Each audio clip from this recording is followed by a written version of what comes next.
There's a lake in northern Kentucky, so still, it doesn't even ripple. They say people go missing there, locals shrug it off. Slipped, drunk. But one of those stories might have been about me. It was somewhere up north, Kentucky. I barely remember the name of the town. I just needed to get away from the noise, from everything. So I took my girlfriend out there. One quiet day, just for us. The lake? Too quiet.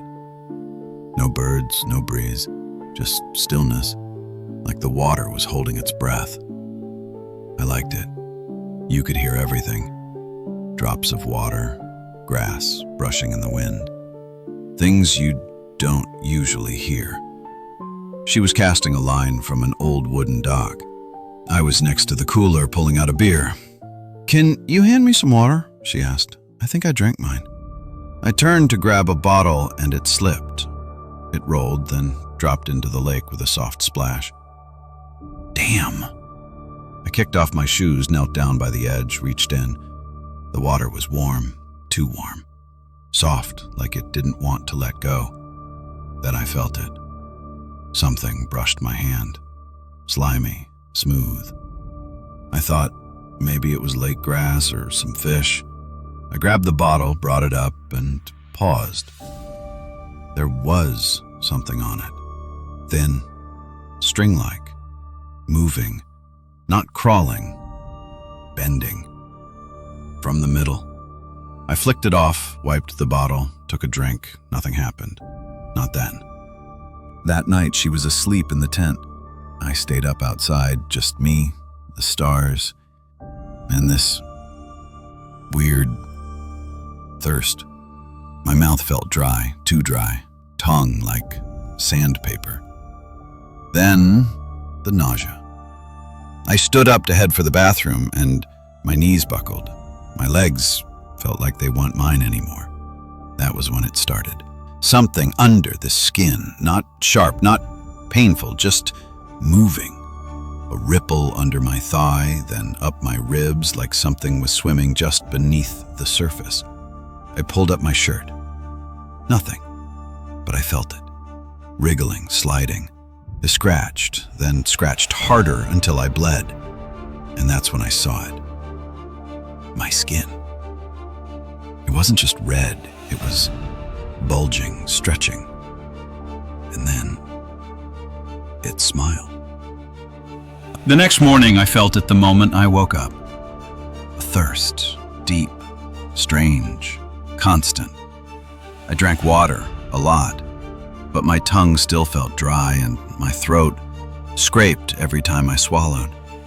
She asked me if I slept well, but I couldn't really answer. I was tired, too tired, and something in my stomach felt like it was moving. "Are you okay?" she asked. I smiled and nodded, but right then my cheek twitched. It wasn't really a smile. My mouth was moving on its own. Later that day, I sat near the lake again. She had gone off for a walk, and I just leaned against a tree, staring at the water. My vision kept going blurry, like I couldn't focus. The surface of the lake seemed to shift, like it was alive. Then, I felt something crawling on my leg. I brushed it off, thinking it was a bug, but the crawling was coming from under my skin, inside. Panicked, I rolled up my pants and saw a thin, worm-like shape moving just beneath the surface of my skin. I gagged, turned my head to vomit, and blacked out. When I came to, I was back in the tent. She was next to me, pressing a wet cloth to my forehead. "You collapsed by the tree," she said. "You started shaking. Your breathing was all wrong." But her voice sounded distant, like my ears weren't working right. Her lips were moving in slow motion. That night, I stepped out of the tent alone. My mouth, it was bone dry. So I walked to the cooler to grab some water and wandered over to the car. That's when I saw my reflection in the side mirror. It wasn't me. My face was pale, my eyes bloodshot, full of broken veins, and my mouth, it was twitching. Then I saw it. Beneath my tongue, something moved. I shuddered. I placed my hand on the mirror, and even that hand was trembling. I dropped to my knees, looked down. Beneath the skin, between my fingers, tiny worms were squirming. And right then, I knew this wasn't my body anymore. I wasn't the one moving. My body was falling apart. We packed up the tent and rushed back to the city. She drove. I could barely sit upright in the passenger seat. The pain, it wasn't sharp, it was deep, like something was tearing through the inside of my joints. My elbows were burning. My stomach, it wasn't churning, it was moving. By the time we got home, I could barely walk. My arms hung limp. My back kept bending forward like I was collapsing in on myself.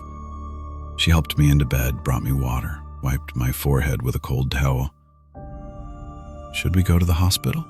she asked. I shook my head. I didn't want to speak. There was something squirming inside my mouth. That night, while everyone was asleep, I got up. I walked to the bathroom, turned on the shower, started filling the tub, and when I saw the stream of water falling, I felt something inside me react. Not emotionally, physically, like it remembered something. Suddenly, a wave of nausea hit me hard. My throat clenched. I looked into the mirror. My eyes were not just red, they were filled with blood. I sank into the tub, and for a second, I felt peace. But it wasn't comfort. It was surrender.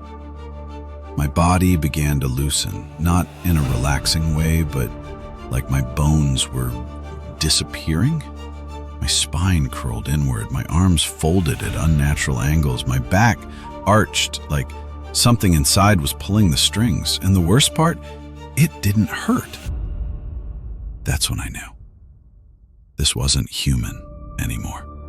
I felt water against my skin, but something was moving in the other direction. From inside me, outward. Something inside was trying to leave. My thighs started trembling, and then I saw it. From tiny pores across my skin, long, thin worms started slipping out. I tried to lift myself, but my arms wouldn't straighten. My elbows had turned inward. My wrists were curled, and they shook with every breath. It wasn't me moving, it was them, the worms, inside. In that moment, I dropped onto all fours. I couldn't stand. My legs dragged behind me. My chest pressed against the cold tub floor. And I crawled. No direction, no destination, just crawling. And I realized what was moving wasn't my bones anymore. I was in the bathtub. No breath, no feeling, just stillness. My body, it was dissolving, slowly, quietly, as if something inside the water was claiming me. The last thing I remember was the stream of water falling from the shower head, and something inside me woke up. Then the door opened. "Babe?" Her voice, close, shaky, hesitant. I couldn't turn my body. I couldn't move, but I could feel her. And when she opened the door and saw me, she collapsed. No scream, just a soft thud. I didn't see it, but I heard it. A gasp. Her body hitting the floor. By then, my body was already moving without me. I was crawling out of the tub, or rather, something that had grown inside me was. I was no longer skin, no longer hands, no longer limbs. I was a slick, damp mass of flesh, like a giant worm. And on it, a face. My face. Melted eyes, swollen, sagging flesh, and from a torn slit where a mouth used to be, thin, nerve-like tendrils writhed out like wet antennae. I dragged myself across the bathroom floor. My body stretched, lengthened, and the tendrils brushed the tiles as I turned slowly toward the drain. She was on the floor, unmoving, her eyes shut, her lips trembling, and I, or rather it, slid past her. I felt nothing. No guilt, no fear, no love, just an urge to return to water. When I reached the drain, I began to fold myself inward, face first. One layer at a time, my body slipped through the metal grates with a soundless glide. And through it all, I stayed conscious. I knew where I was going. Days later, a river just outside the city. People laughing, children splashing, couples wading in the shallows, the sun glinting off the calm water. They didn't know. They couldn't know that beneath that surface, I was there.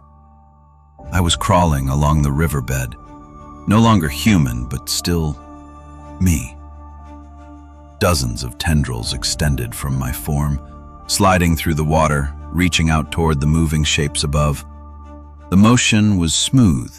My vision was blurred, but I could feel all of them, every movement. And then, the last shred of human feeling inside me was gone. A rubber duck floated along the river's surface, and from beneath it, a small hand reached quietly into the water, and I followed it. Wherever it was taking me,